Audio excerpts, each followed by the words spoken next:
जवळ पंढरपूर ते जुना कासेगाव रस्त्यावर लोटस स्कूल नजीक सागर डेव्हलपर्सच्या माध्यमातून आम्ही घेऊन आलो आहोत ओपन प्लॉटचा भव्य प्रकल्प शिवनगरी। शिवनगरी या ठिकाणी उपलब्ध आहेत अगदी 1 गुंठ्यापासूनचे प्लॉट। यामध्ये अंतर्गत 30 फुटी रस्ते, रस्त्याच्या दोन्ही बाजूला झाडे, पुरेशा प्रकाश व्यवस्थेसाठी स्ट्रीट लाईटची सोय, स्वतंत्र पाण्याचे नळ कनेक्शन, संपूर्ण प्लॉटिंग क्षेत्राला compound, children park, open space, walking track, open gym, तसेच वृद्धांना बसण्यासाठी बाकडे। तर मग सर्व सोयींनी युक्त जुना कासेगाव रस्त्यावरील शिवनगरी येथे प्लॉट बुकिंग साठी आजच संपर्क करा। साईटचा पत्ता लोटस स्कूल पाठीमागे जुना Kasegaon road Pandharpur. Mobile number 7218 74 31 31 7218 17 12 21। चंद्रपूरमध्ये विवाहितेला जिवंत जाळण्याची धक्कादायक घटना समोर आली आहे। चंद्रपूर शहरातील महाकाली वार्डातील गौतम नगर भागात ही घटना घडली। 5 जानेवारीला ही घटना घडली असून उपचारादरम्यान या महिलेचा मृत्यू झालाय। महिलेच्या हत्येप्रकरणी पोलिसांनी तिच्या नवऱ्याविरोधात गुन्हा दाखल करत त्याला अटक केली।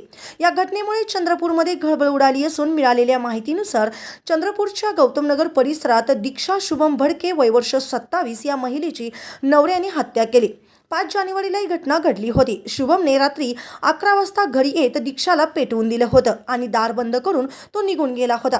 आरडाओरडा झाल्यानंतर शेजारी राहणाऱ्यांनी घराचा दरवाजा उघडला तर त्यांना दीक्षा जळालेल्या अवस्थेत आढळून आली। जखमी अवस्थेत तिला चंद्रपूर येथील शासकीय रुग्णालयात दाखल करण्यात आले। दीक्षाची प्रकृती गंभीर होती आणि उपचारादरम्यान 7 जानेवारीला तिचा मृत्यू झाला। या प्रकरणी दीक्षाच्या नातेवाईकांनी पोलीस ठाण्यात धाव घेत तक्रार दाखल केली होती। पोलिसांनी सखोल तपास करून दोषीवर कठोर कारवाई करण्याची मागणी केली। चंद्रपूर शहर पोलिसांनी या घटनेचा तपास करत दीक्षाच्या नवऱ्याला अटक केली।